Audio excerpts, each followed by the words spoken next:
acidentes elétricos no Brasil vem crescendo a cada ano. 384 pessoas morreram nos 6 primeiros meses de 2022. O Nordeste é a região que mais registra choque elétrico, segundo uma pesquisa nacional. Para falar um pouco mais sobre o assunto, o TH Entrevista dessa semana recebe o professor universitário e engenheiro elétrico Jobson de Araújo Nascimento. Seja bem-vindo, professor, e obrigada por aceitar nosso convite. Com certeza, Ana Paula. Muito obrigado pelo convite. A região Nordeste, professor, continua sendo a campeã, né, quando o acidente envolve choque elétrico, com um total de 138 ocorrências que tiraram a vida de 109 pessoas apenas de janeiro a junho, né, deste ano. Por que esse número tão alto, professor? Na verdade, né, são pequenos detalhes que ocorrem nas nossas residências, né, cotidianamente e corriqueiramente, que a gente passa desapercebido. E muitas vezes a não escolha de um profissional competente e capacitado para resolver problemas básicos de eletricidade leva a que as pessoas se acidentem, basicamente, e sofrendo choques elétricos, principalmente pelo inimigo invisível, que é a corrente elétrica, que ocasiona os choques elétricos. Por exemplo, não é recomendável o uso de T's e principalmente extensões, porque basicamente ninguém lê o que tem nos T's e extensões, que tem um númerozinho lá, que indica qual é a capacidade máxima de corrente elétrica que aquele equipamento suporta. Então, ninguém faz essa conta, né, do que você vai ligar ao lado um do outro, porque aqueles equipamentos têm uma capacidade máxima. Então, se você não respeitar esse limite, consequentemente haverá uma sobrecarga e, consequentemente, poderá gerar incêndios ou mesmo, né, esse aquecimento, né, deixar fios expostos. Como também o fato de que ter problemas relacionados a questões sobre a corrente elétrica faz com que pessoas venham morrer, como os próprios números dizem, com bastante evidência, pelo fato de que uma corrente muito baixa, né, já é suficientemente forte para causar um choque elétrico fatal em um ser humano. Então, esses erros, por exemplo, às vezes falta de aterramento, né, nas residências que não há. Então, muitas vezes as pessoas têm o costume, né, de abrir a tampa da máquina de lavar e colocar as roupas. E se aquela máquina de lavar não tiver conectada a uma tomada com aterramento, você corre um grande risco de choque elétrico, principalmente porque você está colocando a mão dentro, né, de um equipamento que está com água, né? E esse risco é evidente. Às vezes na própria cozinha, né, muitas pessoas têm o costume, por exemplo, de usar o liquidificador e colocar em cima da pia, né, ligado à tomada, esquece de se ligar e a pia está molhada. Então aquela água que está ali, ela pode escorrer para o motor com o equipamento ligado e fazer com que o indivíduo também sofra um choque elétrico. Outro detalhe também que acontece, às vezes nas residências que tem chuveiros elétricos, é que às vezes a gente tem o costume de girar a chavinha seletora com o aparelho ligado. Não se deve fazer isso, porque quando você gira essa chave, isso vai gerar um faiscamento e, consequentemente, o risco de choque elétrico é muito grande, porque sua mão está molhada. Você nunca deve girar a chave do seletor do chuveiro elétrico, né, com ele ligado. Você deve colocar antes, né, com a temperatura que você quer e ligar o chuveiro, não fazer isso com ele em funcionamento. Então, são coisas pequenas que ocorrem na nossa residência, né, e que muitas vezes a gente passa desapercebido, mas que podem levar o ser humano, né, a sofrer um choque elétrico e esse choque ser fatal. E algumas vezes em que alguns serviços de eletricidade são feitos, né, não é consultado um profissional, como eu falei para você, Ana Paula, que tenha essa competência. Muitas vezes nós mesmos querendo fazer esse serviço, né, e às vezes por falta de conhecimento, né, faz de qualquer jeito, exatamente, né? A negligência, né, pode levar a essa incidência tão alta de choques elétricos. Então, assim, os acidentes elétricos poderiam ser evitados se as pessoas tivessem mais atenção e muitas vezes as pessoas não querem gastar um pouquinho mais, porque Exatamente. O profissional entende, né? Estudou para isso, tem a técnica, e aí preferem fazer por conta própria e acabam, muitas vezes, sendo vítimas fatais, né, da eletricidade. É verdade.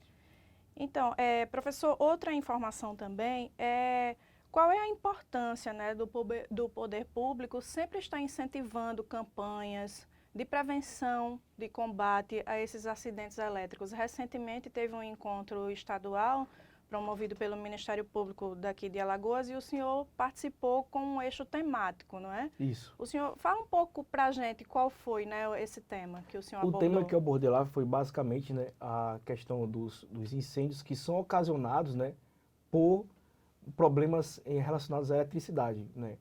O Brasil, né, é um dos países em que os incêndios, em geral, tem um grande índice, e dos incêndios com maior número de mortes, né, 67% desses incêndios no Brasil, eles têm origem nas instalações elétricas. Dentre essa origem, que eu relatei nesse encontro, muitos deles estão ocasionados a curto-circuito e sobrecarga, né, nos circuitos elétricos.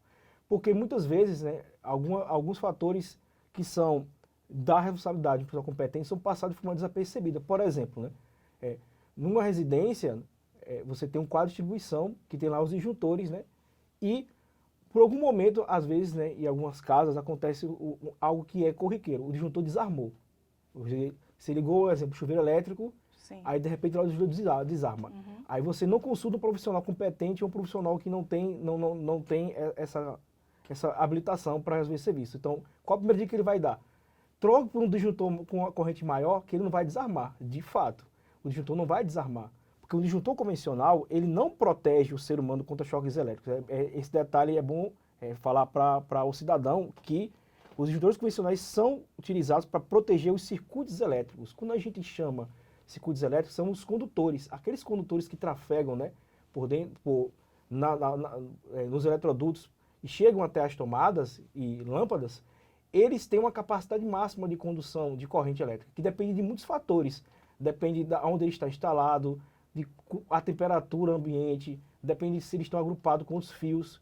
Então, muitos acham que os fios com bitola 1,5, 2,5, 4, eles têm uma capacidade máxima de condução que é fixa. Não é verdade, depende de uma série de fatores.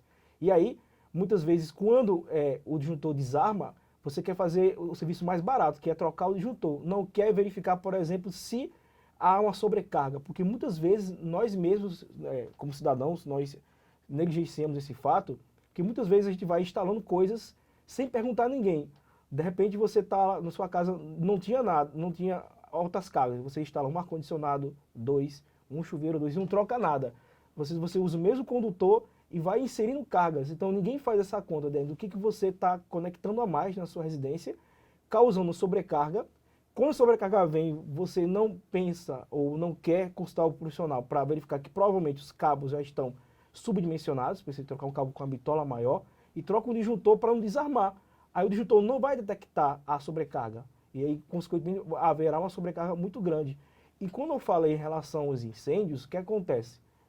O disjuntor ele tem duas funções básicas, que é a proteção contra a sobrecarga e contra curtos-circuitos. Esse é o principal tocante, porque muitos acham que o curto-circuito é algo que é fatal e que não tem previsibilidade. Não é verdade. Os disjuntores convencionais, quando se compra o disjuntor, ninguém olha o manual que tem escrito nele, né? Tem lá, basicamente, qual é a corrente máxima de curto-circuito que aquele disjuntor ele suporta. Ou seja, quando o curto-circuito acontece, ele tem que desarmar antes de que aquele elemento derreta e, consequentemente, né, cause esse curto-circuito e incêndio, né, naquelas instalações. Então, muitos profissionais sequer fazem esse cálculo, ou seja, o profissional competente tem que fazer o projeto de fato e prever qual é a corrente de curto-circuito que pode ocorrer naquelas instalações e, consequentemente, escolher o disjuntor adequado que suporte um eventual curto-circuito. Então, como a maioria dos incêndios no Brasil tem origem nas instalações elétricas e, dentre estes, a grande maioria acontece devido a curto-circuitos, aqui em Maceió, né, nos últimos 3 anos, a gente observa que em algum momento você vê que tem pessoas que morreram e quando foram ver, basicamente, né, qual foi o motivo, né, um curto-circuito nas instalações elétricas. Então, provavelmente o disjuntor poderia estar mal dimensionado. Então, não porque ele deveria desarmar ou detectar esse curto-circuito. E isso não ocorreu porque provavelmente não houve um projeto antes ao dimensionar esses condutores e, consequentemente, né, os disjuntores. Existe uma norma que obriga o uso de um dispositivo, o DR. Explica pra gente como é que funciona esse aparelho. Exato. Além dos disjuntores, né, todas as residências devem ter o que chama-se disjuntor diferencial residual. Esse sim é o disjuntor que é utilizado para proteger o ser humano contra choques elétricos, porque ele tem uma alta sensibilidade, em torno de 30 mA, que é corrente muito baixa. A ideia dele é que, caso ocorra um choque elétrico, ou seja, a corrente elétrica passa por você e ele encontra o caminho para a Terra, esse disjuntor desarme e proteja você para que aquela corrente não aumente e você não sofra um choque elétrico podendo levar você a óbito. Então, desde 1997, já a NBR 5410 já torna obrigatório o uso desse dispositivo. Aonde ele é indicado? Em circuitos que estão na área externa, ou seja, tomadas que estão na parte externa de uma residência. Aquelas tomadas, elas precisam estar conectadas a um disjuntor e, consequentemente, ter um DR nessas tomadas, circuitos de iluminação externa, jardins e piscinas, e, eventualmente, tomadas e circuitos onde há exposição ou contato com água, como banheiros, cozinhas, área de serviço. Todos estes precisam ter um DR, né, dentro do quadro para que, eventualmente, caso ocorra um choque, porque é muito provável, por exemplo, como eu falei na questão da cozinha, que está lá o liquidificador, e caso ocorra um choque elétrico, né, esse disjuntor ele vai desarmar antes e proteger a pessoa contra o choque elétrico. Então, muitos não querem comprar esse equipamento, ou passa desapercebido, porque os órgãos fiscalizadores não têm essa demanda muito alta para eventuais denúncias de que aquela residência ou aquele local não tem aquele dispositivo para proteção contra choques elétricos. Então, muitos não conhecem e sequer sabem que é obrigatório, já ainda desde 97, esse dispositivo. E quem sabe ignora, né? Exato, não sabem e ignoram, porque não querem ter esse gasto a mais, né? De colocar aquele equipamento que eventualmente vai proteger aquelas pessoas contra os choques elétricos. Para finalizar, professor, falando de manutenção, de quanto em quanto tempo tem que se passar por uma manutenção da rede elétrica? A norma da NBR não fala exatamente de um tempo, de uma recomendação, né? Mas a manutenção deve ser feita primeiramente quando há uma nova adição de equipamentos na sua residência e, em geral, adota-se um parâmetro que é usual de a cada 10 anos fazer essa manutenção. Mas sempre que há uma atualização, ou seja, o cliente conectou uma tomada ou colocou outros equipamentos como ar-condicionado, um chuveiro elétrico, deve-se fazer manutenção nas estações para verificar se aqueles controles já estão subdimensionados, se aquele disjuntor, de fato, ele ainda atende aquelas condições de proteção. Então, essa manutenção ela é recomendada, né, nesses casos, e de forma mais usual a cada, né, 12 meses, ou seja, um ano, né, e se essa atualização for muito corriqueira, em geral, a cada 6 meses. Mas, obviamente, as pessoas elas negligenciam esse fato porque acham que não querem gastar dinheiro, porque de repente alguém vai detectar que precisa trocar um cabo por um maior, isso vai gerar despesa. Precisa trocar um disjuntor por um maior, vai gerar despesa. Precisa colocar um dispositivo para produção de choque elétrico, isso vai gerar despesa. Então, todos esses fatos estão levando que o Nordeste seja campeão, né, em acidentes envolvendo choques elétricos e, consequentemente, com vítimas fatais, que infelizmente não deveria acontecer, porque existe o dispositivo de proteção contra choques elétricos. Ok, professor, muito obrigada pelas informações, pela atenção e seja sempre bem-vindo ao TH Entrevista. Muito obrigado. E o TH Entrevista fica por aqui, até a próxima.